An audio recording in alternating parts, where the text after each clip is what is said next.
No Livro dos Espíritos, no capítulo 17, Sede Perfeitos, o Espírito Lázaro, em 1863, dá-nos uma instrução sobre o dever.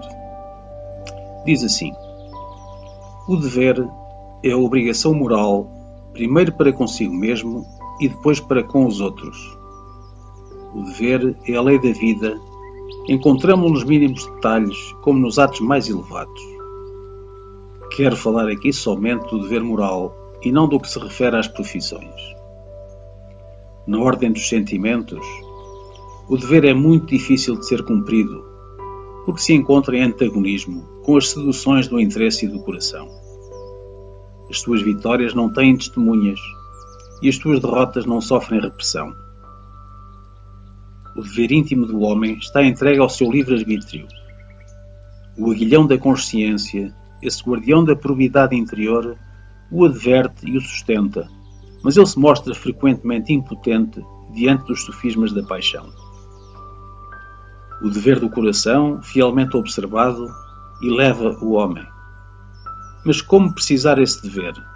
Onde começa ele? Onde acaba? O dever começa precisamente no ponto em que ameaçais a felicidade ou a tranquilidade do vosso próximo. E termina no limite que não desejarias ver transposto em relação a vós mesmos. Deus criou todos os homens iguais para a dor, pequenos ou grandes, ignorantes ou instruídos, sofrem todos pelos mesmos motivos, a fim de que cada um pese judiciosamente o mal que pode fazer. Não existe o mesmo critério para o bem, que é infinitamente mais variado nas suas expressões. A igualdade em relação à dor é uma sublime previsão de Deus, que quer que os seus filhos, instruídos pela experiência comum, não cometam o mal desculpando-se com a ignorância dos seus efeitos. O dever é o resumo prático de todas as especulações morais.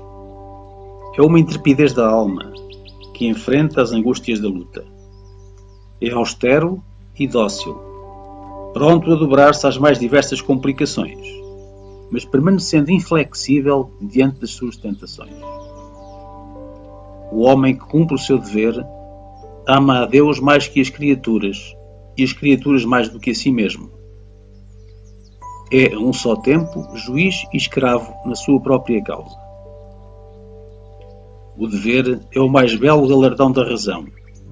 Ele nasce dela como o filho nasce da mãe.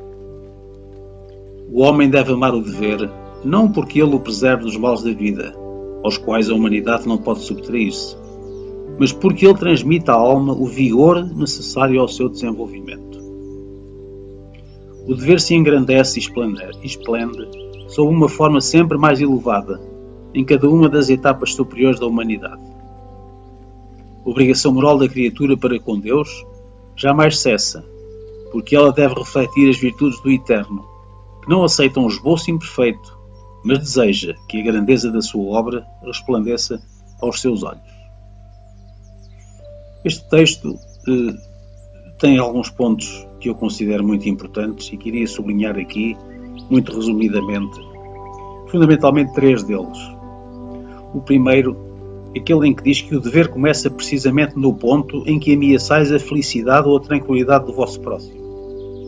E termina no limite que não desejarias ver transposto em relação a vós mesmos. Temos, portanto, aqui uma baliza que determina, que nos ajuda a perceber onde é que começa o nosso dever e onde é que ele acaba. E é interessante porque tendem atenção àquilo que é importante para os outros, aquilo que tem a ver com a prática da caridade, o nosso dar-nos aos outros, servir. O outro limite é aquilo que nós próprios entendemos que deve ser o adequado para nós. Temos aqui, portanto, uma questão muito importante que os Espíritos nos explicam e que é a individualidade. Nós somos seres individuais únicos, que temos o nosso processo evolutivo individual, que é da nossa responsabilidade. Respeitando os outros, a nossa individualidade, nesta perspectiva, não é egoísmo. Um outro aspecto deste texto do Espírito Lázaro é o seguinte: a igualdade em relação à dor é uma sublime previsão de Deus, que quer que os seus filhos, instruídos pela experiência comum, não cometam o mal, desculpando-se com a ignorância dos seus efeitos. Portanto, Deus dá a todos a oportunidade, que devemos agradecer, de sofrer, de passar por dificuldades. Somos todos iguais para a dor. Para que possamos realmente, com essa experiência, enriquecer-nos, compreender aquilo que devemos e não devemos fazer, na nossa escolha que permanentemente temos à nossa frente entre o bem e o mal. É com a dor, com o sofrimento, que nós aprendemos mais do que com o prazer, digamos assim, que a nossa vida material nos dá. Então devemos ter sempre em atenção que estes processos dolorosos têm a ver com aquilo que precisamos de corrigir em nós e que são uma enorme ajuda que Deus nos providencia. Um terceiro aspecto que sublinho deste texto é o seguinte: o homem que cumpre o seu dever ama a Deus mais que as criaturas e as criaturas mais que a si mesmo. É um só tempo juiz e escravo na sua própria causa. Portanto, o exercício do dever é íntimo, é do nosso interior, tem a ver connosco próprios. E mostra o amor que nós temos para com Deus primeiro e para com os outros e com nós próprios a seguir. Diz o Espírito Lázaro que é, ao mesmo tempo, somos, no cumprimento do dever, juízes e escravos na nossa própria causa. É, portanto, um compromisso connosco próprios, o dever, o exercício do dever. E cabe-nos, nesse autoconhecimento, fazê-lo de forma a desenvolver a nossa individualidade, a garantir o nosso progresso aproveitando as oportunidades que nos são dadas, nomeadamente em cada reencarnação que fazemos, nas diversas reencarnações sucessivas. Ele traduz hoje aquilo que nós acumulamos em nós, aquilo que somos, aquilo que a nossa consciência nos traz e que resulta de tudo aquilo que nós apreendemos ao longo de todas as vivências, de todas as vidas até hoje, do ponto de vista do conhecimento e do ponto de vista da nossa moralidade. Assumir os deveres dos outros prejudica esse objetivo individual e impede o outro de adquirir autonomia e gerir a sua própria vida, que ele necessita também como ser individual. E globalmente deteriora o relacionamento humano. O queremos fazer o trabalho pelos outros. Porque não procuramos conhecer-nos a nós próprios, tantas vezes, desenvolver o autoconhecimento, é que nos comparamos sistematicamente aos outros, sentindo-nos, como consequência dessa nossa postura, superiores ou inferiores a eles. Nunca nos conhecemos verdadeiramente, nem nos valorizamos. Cada um tem que se concentrar na sua maneira de ser e no que precisa melhorar. Isto, claro, sem prejuízo da ação fraterna que é preciso desenvolver, ajudar-nos sem condições uns aos outros, respeitando o outro e a sua originalidade, a sua individualidade. Cada um tem o seu caminho. Apesar de nos ajudarmos uns aos outros nele, cada um não faz as mesmas coisas ou aprende as mesmas coisas, pois em cada momento as necessidades evolutivas são diferentes para cada um de nós.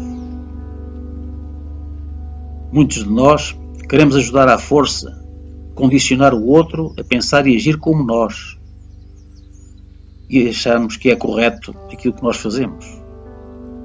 Queremos salvar o mundo, pensamos nós. Não entendemos que só podemos salvar-nos a nós próprios, como diz o Espírito Ahmed.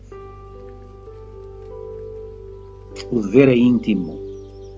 Resulta do nosso processo evolutivo. É a nossa consciência do movimento evolutivo, do momento evolutivo que nós atravessamos, porque passamos, que dita esse dever. É connosco e com Deus. Mais ninguém o conhece.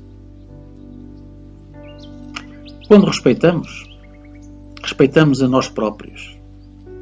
E assim nos sentimos realizados e seremos felizes e em paz connosco e com os outros. E melhor podemos agir no bem para com todos. O dever é a obrigação moral diante de si mesmo primeiro e dos outros em seguida. Já a obrigação é o que deveríamos fazer para ajudar os outros, para agradar aos outros ou para nos engrandecermos no que eles esperam de nós. cumpramos o nosso dever.